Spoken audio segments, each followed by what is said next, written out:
Welcome to Olympian Method, the show where we ask the big questions. And then we provide the answers, but we question the answers. Which is why we need your help, so please comment down below. Let us know what you think. Yes, please. Well, thanks for having me again. We've got a very interesting topic today, postmodernism. What is it? Yeah, well, I mean, I hear that term thrown around a lot, but I'm not sure I even fully understand what is being meant by that. Right. Well, we've covered a couple of other topics, so a little bit of context. We've covered what is dogma. We've covered what is Stoic philosophy. We've tried to unpack questions like good and evil. And by the way, we don't claim to have answers for any of these. We just enjoy talking about them. But it comes to a point of how do you value ideas like good versus evil? Like, how do you determine what a dogma is? How do you determine what's good or right for society? You sent me a very interesting video from Reason TV where Nick Gillespie, a libertarian postmodernist, sorry, I should say. He is not a postmodernism. Yeah, I'm not even sure if he would call himself a postmodernist, but it was an interesting discussion of the topic at least. Right. So one of the things he said is we should not confuse the map for the territory that we're trying to map. That was one of his analogies that really stuck out with that. Do you have any thoughts on that particular quote? Yeah, it's an interesting topic in terms of kind of, is there meaning separate from the structures that we use to sort of build that, I guess, is map the right word, or narrative or meta-narrative, whatever term we're using that we tell ourselves in terms of how we gather meaning from the world. Right. Well, and some of the founders of postmodernism use that exact term, meta-narrative. And I hear it thrown around a lot, and I'm not sure exactly what separates just a regular old narrative from a meta-narrative, because I think any narrative can give you the same properties as what I hear called a meta-narrative. What's your understanding of what makes a meta-narrative? That is such a good question. So to my understanding, a meta-narrative, like on the episodes of Good versus Evil, you talked about meta-wants. We have desires about what we want our desires to be. Right. Like for example, maybe you're not being good, but you want to be good, right? Like your desires are in conflict. There's a sort of a cognitive dissonance there. I think that's what meta kind of implies, is it's almost self-reflexive in a way, or self-reflective. So I think postmodernism, with regards to what is a meta-narrative, a meta-narrative is a story about stories. I think that's the best way to put it. There's almost a circular... Yeah, I guess the question I have there is that a property of the narrative, or is that a property of how we are interpreting the narrative, though? I think you'd have to say that it's a property of how we're interpreting the narrative. Right, so that's why I'm not sure if the meta-narrative is a description of the narrative itself, or if it's more of a description of how we interpret narratives. But maybe that's what they mean by meta-narratives, is like what we tell ourselves about the stories that we are told. Right. Well, it's so interesting. Nick Gillespie did mention the Enlightenment in the video that you sent. Yes. Reason TV, good channel. You guys should check it out. We'll actually post a link to that video. We should, after we're talking about it this much. Yeah, exactly. Very good source, by the way, so thank you for sending that. But Nick Gillespie claims that postmodernism, before it was even coined to be that term, is the same, I guess, underlying phenomena that allowed the Pilgrims to resist the idea that they needed a religious figure like the Pope to communicate with God. So when you have all of these revolutions within just the Christian community to begin with, like you have Martin Luther, you have this sort of skepticism to these structures that are put in place. It's almost like a built-in counterbalance to tyranny in a way, which is kind of ironic because you have other people like, for example, Jordan Peterson, who's also mentioned very heavily in the video, right, who think that postmodernism is actually... Not exactly a fan of postmodernism by any stretch. But part of the reason we're doing this podcast is because we're actually trying to deconstruct our preconceived notions about it. So being a Jordan Peterson fan, I have obviously digested his own opinions about postmodernism, but I really appreciate the video you sent. Because myself as a big fan of reason and somewhat of a libertarian-leaning person, it was interesting to hear that perspective from someone who was talking fairly positively about postmodernism, which normally is not the viewpoint that those in that community take. Right. And what's so interesting is, like, people like Peterson say that postmodernism undermines the idea of reason, logic, and rational thinking itself. But Nick Gillespie actually argues the complete opposite, that it actually allows us to update our beliefs and prevent us from getting stuck in a sort of stagnation. Yeah. So I think the important distinction there is, you mentioned, was it being skeptical or, I forget the word you used, but skeptical was in there in terms of the meta narratives, right? So being skeptical of something doesn't necessarily mean that you reject it outright. It mostly just means that you have to question it in some way. And I think a lot of the discussion is about, well, what's the right amount of skepticism to apply? Right. And I think until you unpack an idea, it's almost like there's a physics thought experiment called Schrodinger's cat, where if you have a cat, this is very much related to postmodernism. If you have, let's say, an idea in a box, until you unpack the box,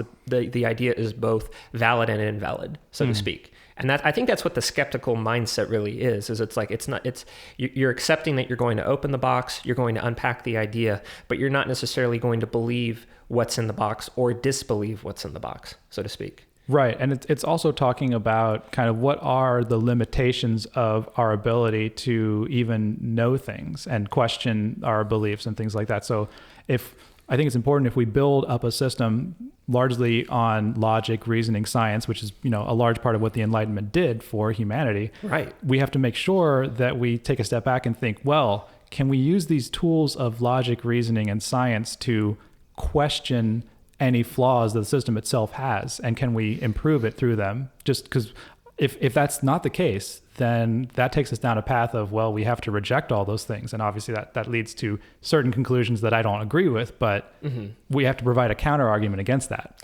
Right. Something you just said kind of prompted me to think about like nihilism, like the rejection, which I think is really the rejection of a current status quo idea without the introduction of a new one, right?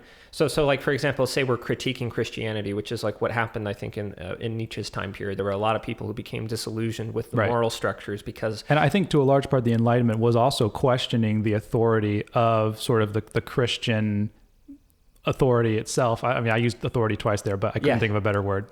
I mean, it makes sense though, right? I mean, so it appears that what postmodernism is, well, I think, you wanted to talk about what an awful name that is. Yeah. I mean, can we at least agree that to put that label on something immediately, it becomes dead the moment that we no longer consider that, basically that period, is in the past and is no longer considered modern. So it's already fraught with like confusing terminology. Right. Like temporal confusion. Like where does this exist? And where does this exist in the grand narrative? And I also don't like defining things purely in terms of time. I'd rather it be described in terms of what the ideas themselves are. And I think the ideas are kind of so loosely collected that we haven't come up with a good cohesive term or phrase even that describes them. Right, which is a linguistic problem. Wolf and I, we were talking at great length how if you're going to unpack a sentence like, what is the meaning of life? You have to individually ascribe meaning to the words what, the words is, the words the words meaning, the word of, and then the word life. You have to, and each of those definitions has other words that have their own associations. So, I mean, it really becomes a question of how do we communicate our experience to one another? And what's the best way of doing that? Because when you get lost in this cycle of what is the meta-narrative, it kind of takes you out of the presence of the now and what's experience and what your senses are telling you and what your biology is reacting, the stress of the environment that you're in. Like there's always this sort of presence of now. And I'm stealing Wolf's thunder, but he mentioned this, is that, when you're reading about history, yes, you can read about, these meta-narrative structures. You can learn about what ideas worked and what ideas didn't. But unless you're sort of experiencing, I think in the context of like good and evil, unless you're experiencing like an evil action now, you don't really have a good idea of what evil actually is. Does that make sense? Yeah. And I might as well throw out some other ideas I had on this that we were talking about before the recording, which is the idea of, is it better to have sort of like a slow decay in morality and what we believe is good and evil in terms of, progressing backwards or whatever way we want to measure that? So is it better to allow for that boiling the frog type of environment over time? And one way that can happen is if you have fewer and fewer experiences with evil, then your barometer for what's considered evil is going to change necessarily over time because you just don't have those experiences. Or is it better in some kind of perverse way to have these like horrendous evil acts at least once a generation so that we can sort of calibrate our moral compasses and know that, that's what we reject, rather than sort of slowly, like slippery slope style, allowing more and more evil acts to be considered acceptable and normal because they're sort of happening in such a gradual way. Well, I think that what you're just describing is a meta-narrative. It's almost like morality, right? Like once you understand, like, and that's Stoic philosophy, by the way. If you ever haven't read Obstacles the Way, Wolf and I both highly recommend it. But in the first couple chapters, there's a story that kind of outlines the emperor that purposefully blocks a river with a giant boulder so that way he can give his people a way to grow and circumnavigate the problem. So it's like, maybe he's looking at, like, is there an acceptable amount of evil is kind of that's a really uncomfortable question to ask, but maybe there needs to be an acceptable amount of challenges, let's say, in a society to inspire growth. And maybe the evil that humans do to one another is a challenge, but maybe are there other ways of, I mean, this is a question that I don't have an answer to, but are there other ways of ensuring that we continue to grow, in the absence of our sort of connection to a survival instinct? Like, our society is so comfortable now. Our challenges, and another of Wolf's ideas. Yeah, and you had previously talked about the what was the utopian society? I forget what the experiment was conducted on. It was there was a thought experiment. I had a different thought experiment in mind. It was I called it the Jobian or the Jobian thought experiment. Right? Okay. So the book of Job is a Old Testament story, basically. For those of you who aren't familiar, where God actually makes a sort of, not a deal, but a bet with the devil, or the great antagonizer, if you will, that he can basically get Job to still believe in God and still believe that life is good, even though there's all of these bad things that are thrown at him and happen to him, right? Now, if you understand Stoic philosophy and the idea that the obstacle is the way, or if you accept that moral judgment, so to speak, or if you accept that judgment on reality, then the question becomes, if you were a god and you wanted, people, mortals, to grow and to be good, you would almost be required to throw evil at them or tests and challenges at them as a way of showing whether or not they are actually good or not, right? Yeah, I guess I had asked a question. I think maybe it was not in the podcast, but I think I did ask this, like, without the presence of evil, does everything become good, or does that just leave you in this like gray neutral zone where it's like nothing is really either good or evil anymore? Right. There's a couple of psychological phenomena that happen where once it was mentioned on the Dark Horse podcast by Brett Weinstein and his wife Heather Hayne, where they described a study where, if as a sort of a resource becomes less available, you start looking for it more and more. Basically, and that can, there are certain modern sociological phenomena that we don't want to unpack really right now where that's happening, but essentially as something becomes more and more scarce, you look for it more and more and more. So as we reduce the amount of stress in our lives, we actually seek to kind of create our own stress and chaos in a way. Yeah, I mean, there's some amount of that seems just like fundamental supply and demand, like laws of economics, right? Right. If you don't change the demand but supply goes down, then, obviously it's going to cause some imbalance there. Right. What's so interesting is we're not even really talking about postmodernism at this point, but it's so hard to unpack what postmodernism actually is, because a postmodernist might look at what we're saying and be skeptical about the idea of good and evil, skeptical about the idea of Stoicism, right? Right. Yeah. When you start being as skeptical as some of those within that community are, then it branches out into a lot of different areas, right? So that brings the question is, what's an appropriate level of skepticism? And the philosophical method, again, another one of Wolf's ideas. He's a smart guy. I don't know. You give me too much credit. No, I give you the exact right amount. I give you a eudaimonic.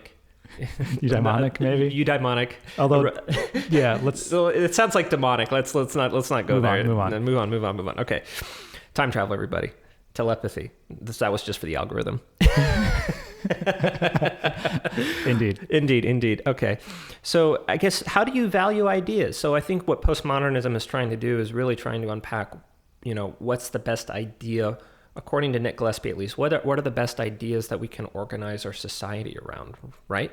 So how do you value what's good and what's bad when the very notion of challenge itself is the impetus towards improvement? So let me see if I can rephrase the question here. Mm-hmm. So the challenge is determining value of good and bad. And right. So maybe could you Could you give me an example of like how you would apply that? So like ideas of good and evil, according to the postmodernist context, are like meta narratives. Like this is good, this is bad. Postmodernists throughout as it evolved, basically was saying like the ideas of good and bad are just determined by power dynamics. Whoever is in power of the hierarchy at hand determines what's good and bad. Okay. I guess a simpler, more direct question would be: Do you agree with that sentiment that what is good and bad is sort of determined by whichever system has the most a political power, economic power, social power, cultural power, and then determines that? I think I partially agree with that. So are we talking about just what determines what's good and bad, or are we talking about a broader question here of kind of what determines meaning itself? I think what is meaning itself? I think that's probably a better question, actually. Yeah, because I think there are some limits to what meaning we can ascribe to things that are necessarily placed on us by the way we use to describe and think about things, right? Right, absolutely. And I think that's part of what the postmodernist is getting at here, which is the structures and the systems that we're using to even do the thinking about things like value, morality, and just meaning itself. I think is the broadest notion of what I would put under this umbrella. They are necessarily wrapped up in that, and so there's a little bit of a conflict of interest, if you will, in trying to deduce those things. Right. It's almost like they've sort of explicitly underwrit the action that they're trying to partake in. Does that make sense? Or explicitly sort of undermined it? Could you elaborate on that? I think I understand it, but I'm not sure. Well, like you mentioned before, like science, logic, and reasoning are great ways of determining whether an idea is good or bad, right? Right. But if postmodernism is skeptical about logic and reason being an acceptable map to navigate the environment, then it sort of shoots itself in the foot as far as what it's trying to achieve, which is trying to figure out which ideas are best, right? And it actually doesn't even agree that ideas are good and good and bad. It's such a word salad. I think the problem here, well, maybe I should take a step back. So it's actually okay and even good to be skeptical about those things. But to your comment earlier about nihilism, to try and tear down the existing systems without having, in my opinion, a good replacement or a good alternate approach is kind of intellectually, it's not as useful. Right. So I guess a question that I'd like posit to you, Wolf, is how would you modify what you understand postmodernism to be like a healthier doctrine, a more pragmatic, we'll call it meta-narrative itself?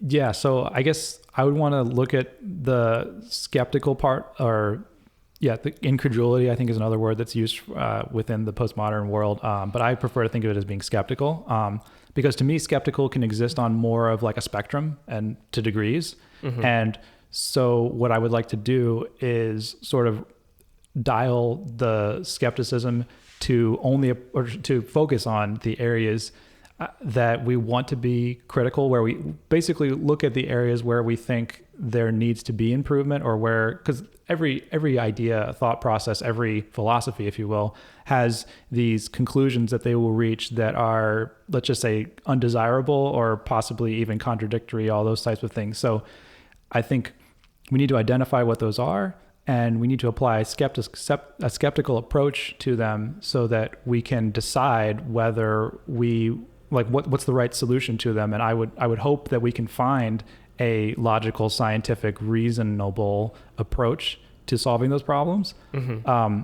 But unless we make that argument, then it seems like no approach really seems more valid than another. Like we could basically, unless we have a definitive or unless we have an approach that is acceptable to mm-hmm. people, then it's all just theoretical, and the value of doing any of this sort of becomes moot. Right. So what I extracted from what you just said is that it's at least helpful to have at least some narrative structure in place in order to have that criticism, right? You can't just have nothing. You can't have an absence of basic structures necessary to determine reality, right? Like you can't undermine biology. You can't undermine, what's largely psychologically understood. You can't undermine history. Like all of these things happen regardless of the terms we use to describe them. I think in one of the documentary, in the lecture I sent you, Daniel Bonavac, which is another YouTube channel that we'll link to in the description, very good philosopher. He's kind of in the realm of Peterson a little bit, although he's like less concerned with postmodernism, but he does do a segment on it. And one of the things that stuck out to me was that, let's say a tornado comes through a town. We actually talked about this in one of our other podcasts. We did. Is a tornado good or bad or evil? We don't think of it in terms of nature as being evil, right? But, regardless of what you call that tornado, whether it's like a linguistic term, a different linguistic term, let's say, that event still exists, and the concept of the destruction that it creates still exists. So, in my opinion, and I want to get your thoughts on this, postmodernism falls short because when you take it to the extremes of, say, defining these objects that we perceive with our senses, like a microphone, a table, a camera, or a TV screen, right? If you start being skeptical of, is that a TV screen? Are we even here? Is like, do we even exist? Like, am I a person? Am I a man? Is this a phone? Is gravity even real? When you start taking it to those level of extremes, it almost kind of puts you, it's insane. It's almost counterproductive to existence itself.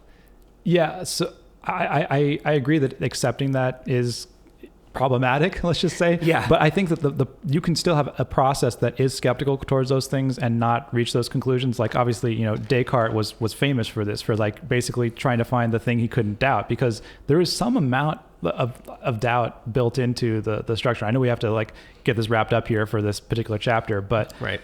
But yeah, I think one of the lessons here is sort of that maybe it's that you don't have to take things to the extreme that many people do when you're taking the skeptical approach towards meta-narratives, because maybe there are things that are valid to question about them without us necessarily like removing all meaning from them. Right. I mean, perfect example would be, you could argue that in Nazi Germany, the overarching meta-narrative was that, Jews were evil, right? So it's like one of the narratives, yeah. One of the narratives, right? Or like in the Soviet Union, that the bourgeoisie, the kulaks, the farming, the working class basically were evil and were thieves. Like to have a skepticism of those kinds of ideas when you're in that kind of society is completely necessary. And that brings us to, I think, the core ethos or the core reason why you and I are even doing this podcast is we both love freedom of speech. Yes. We'll have to leave that for another time, though. It's been a great time talking with you. You too, Wolf. Thank you so much. Thank you. And thank you, Olympians. Until next time.